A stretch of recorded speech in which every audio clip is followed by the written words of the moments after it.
Olá, esse é o Guia de Paz, eu sou João Thiago e hoje a gente vai falar sobre cigarros eletrônicos. 1 em cada 5 jovens entre 19 e 24 anos estão consumindo esta droga, que ainda é ilegal no Brasil, apesar da Anvisa estar começando a analisar a possibilidade de legalizá-lo. A gente tem visto a multiplicação desses cigarros eletrônicos aparecendo nas baladas por aí, e a gente fica sempre preocupado quais são os problemas que isso pode gerar. A gente vai falar sobre isso aqui no Guia de Paz. Roda a vinheta.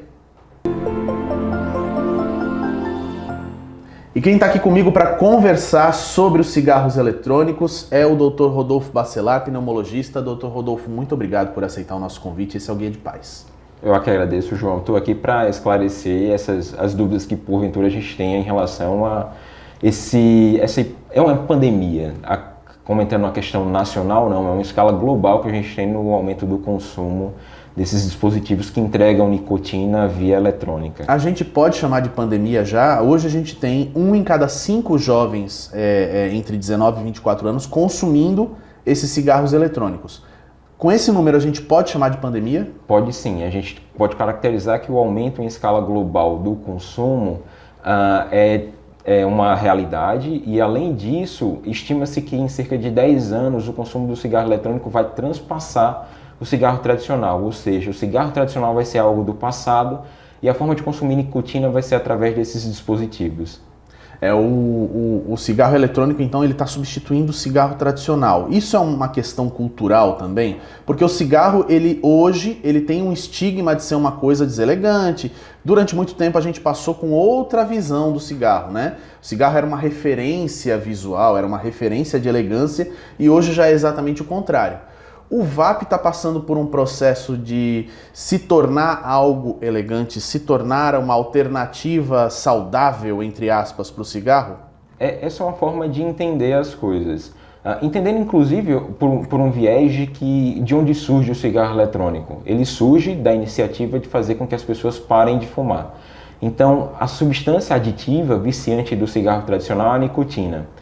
O objetivo do cigarro eletrônico, quando ele nasce na década de 90, é de entregar nicotina em menor quantidade, assim os indivíduos que fumassem o cigarro tradicional, eles abandonassem esse hábito através de uma redução da carga de nicotina progressiva e que, se assim, eles parassem definitivamente de fumar.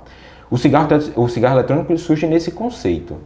Porém, a gente entende, depois na evolução do conhecimento científico acerca do cigarro eletrônico, que ele entrega a nicotina em menor quantidade, sim, mas ainda em menor quantidade a nicotina tem capacidade de vício, de causar adição.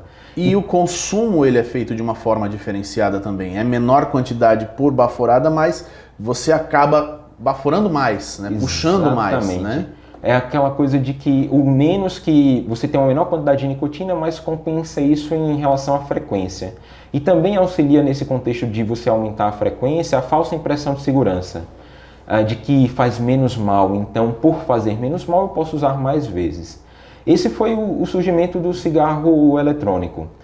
Cientificamente a gente tem já documentado de que ele não é uma forma efetiva de parar de fumar. Se colocado entre outras formas de parar de fumar, ele é a menos efetiva de todas e ainda tem o efeito deletério associado. E também tem muito uma situação de que a gente está entregando a mesma medicação, a mesma substância, melhor dizendo.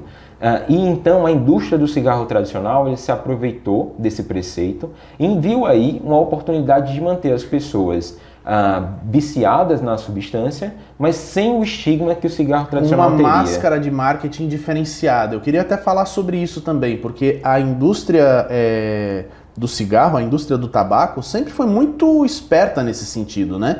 No início começou vendendo a ideia do cigarro como sendo meio que um remédio, até para o próprio pulmão. Depois, quando se descobriu que o cigarro fazia mal, quando as pesquisas eram muito evidentes de que o cigarro fazia mal para o pulmão e tudo mais, aí ela mudou isso para a questão da elegância, de ser uma coisa mais elitizada. E aí depois disso continuou sempre procurando novos caminhos, ou seja, acaba se tornando a indústria do tabaco uma grande líder do marketing no mundo, né? Exato, é um case de sucesso, como gostam de dizer. E a gente vê que a história é cíclica e a questão do cigarro eletrônico mostra exatamente essa ciclicidade.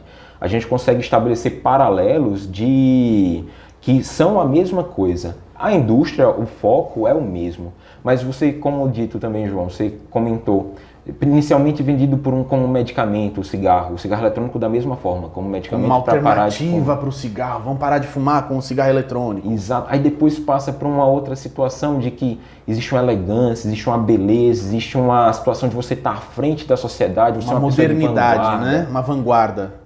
Aí essa mesma coisa aconteceu com o cigarro tradicional. Vai-se então depois vender para o público jovem, ativo, de que é uma coisa esportiva. O cigarro eletrônico também passa por isso. Então a gente consegue estabelecer um paralelo de que é a mesma propaganda. Se você coloca peças publicitárias do cigarro eletrônico e do cigarro tradicional lado a lado, focando no objetivo de jovem, até de um contexto de sexualidade, de virtude, virilidade, de vanguarda, de público seletivo ou selecionado, tudo isso a gente consegue estabelecer de paralelo. É a mesma coisa. Você foi falando agora, juventude, virilidade, me vem à mente na hora as propagandas que passavam nos anos 80, nos anos 90 na televisão, com as músicas do momento, ou então aquele cavaleiro andando no meio da mata, andando no meio do campo americano, né? Este é o...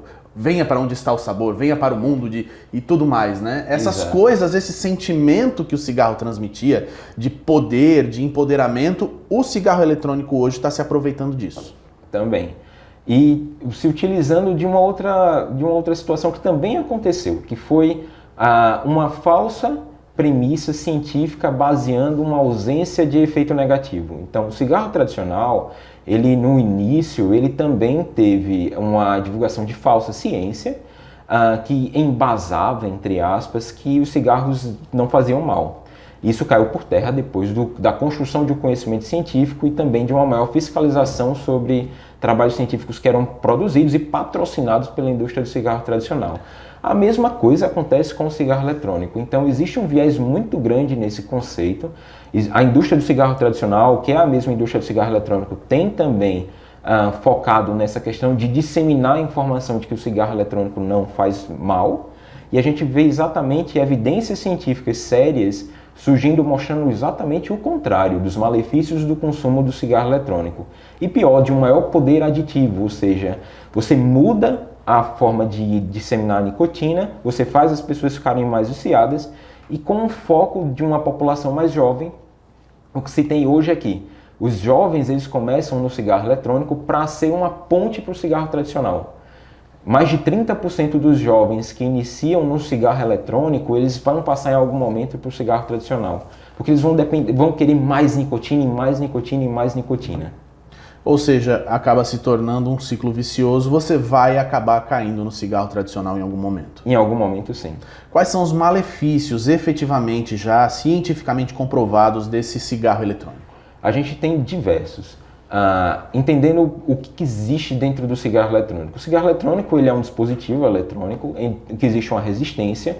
Simplificando o conceito de funcionamento dele, é uma resistência que é aquecida sobre um líquido que vai conter nicotina ou outra substância, que pode ser que tem um sabor, uma essência, que vai ser um outro potencial atrativo para os jovens. E isso é vaporizado e assim o jovem bafora aquele vapor. Dentro dessa substância dentro desse líquido se encontram diversas substâncias, além da própria nicotina, que ela tem efeitos deletérios do desenvolvimento cerebral, aumento do poder aditivo, também efeitos sobre o sistema cardiovascular. Se encontra formaldeído nessas substâncias, se encontra inclusive metais pesados, chumbo, cádmio. Você tem diversas substâncias químicas que têm, além do potencial cancerígeno, a gente ainda não tem uma população exposta para afirmar com veemência de que o cigarro eletrônico causa câncer, mas no futuro existe essa grande chance. Mas outros efeitos sobre o sistema cardiovascular... Se a gente tem as mesmas substâncias que tem no cigarro, você vai ter os mesmos efeitos que tem no cigarro. Isso. Existe uma redução na quantidade, mas praticamente as mesmas substâncias. Então, os efeitos cardiovasculares, aumento da pressão, maior chance de infarto e principalmente de arritmias. Em diversos outros sistemas a gente tem esse efeito também. E uma outra coisa documentada é a evolução com disfunção erétil. Se a gente fizer um paralelo, são os efeitos colaterais também do cigarro tradicional. Do cigarro tradicional. Exato. Ou seja, a gente tem um mini cigarro, entre aspas, que os jovens estão consumindo com sabor de bala agora. Exato. E que também já existiu no cigarro tradicional. O cigarro com sabor, o mentolado. Mentolado, ou então aquele...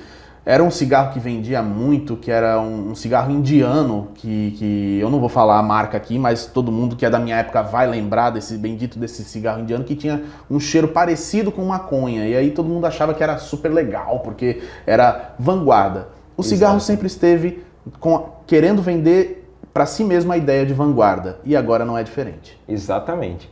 Essa é a situação que a gente encontra e um público-alvo que é virgem dos efeitos. No sentido de que gerações passadas, elas foram expostas aos efeitos colaterais do cigarro. Então, de ver familiares morrendo de câncer de pulmão, ou tendo outras doenças como o DPOC, o enfisema pulmonar, bronquite crônica. Essa população, a gente saiu de 30% da população brasileira na década de 80 fumante para ter nos anos 2000, 2010, menos de 10% da população. E a gente começou a ter... E é essa população que reduziu o consumo de cigarro que teve filhos que agora estão consumindo o cigarro eletrônico. Isso, e não viu os avós tendo esses problemas, e aí ela não percebe isso. E como ela não vivenciou essa cultura do cigarro tradicional, ela não entende. O que a indústria fez foi pegar o mesmo plano de funcionamento e aplicar nessa população que é jovem dessa influência, ou virgem dessa influência, para que isso funcionasse, e isso realmente tem funcionado. Dr. Rodolfo, muito obrigado por essa conversa, que a gente acabou falando muito sobre cultura, e é realmente um fator cultural o consumo do cigarro, né? Eu cresci com os meus pais sendo fumantes, os dois sendo fumantes. Meu pai teve câncer de garganta por causa do consumo do cigarro, graças a Deus se curou, né? Hoje ainda está enfrentando outros problemas por causa do cigarro, que o coração dele é bem fragilizado, por causa de anos e anos e anos consumindo, e é o que a gente não quer para você que está assistindo esse programa ou para você que está vendo seu filho consumir esse tipo de produto. A gente não quer que aconteça com ele, que aconteça com você que está consumindo, o mesmo que aconteceu, por exemplo, com o meu pai, que acabou perdendo gerou muitos problemas de saúde, e teve gente até que foi pior, acabou morrendo por causa do cigarro. Dr. Rodolfo, muito obrigado pela sua companhia hoje. Eu que agradeço, João, e citando até o que você falou, a gente já sabe dos efeitos deletérios, assim, é entender que não é muito diferente do cigarro tradicional. Entendendo isso, a gente consegue conscientizar as pessoas, os nossos familiares, nosso círculo social, de que não é uma coisa legal, por mais bonito ou por mais saudável que possa parecer. Elegante que possa parecer. Exato. Ninguém vai ser um 007 puxando um cigarro do bolso e botando na boca, as pessoas em volta não vão gostar dessa ideia. Se você quiser saber um pouco mais, segue a gente nas redes sociais. O Instagram é o @drplay.tv, no YouTube, @drplay, e o nosso site drplay.com.br. Dr. Play, transmitimos saúde. Até a próxima.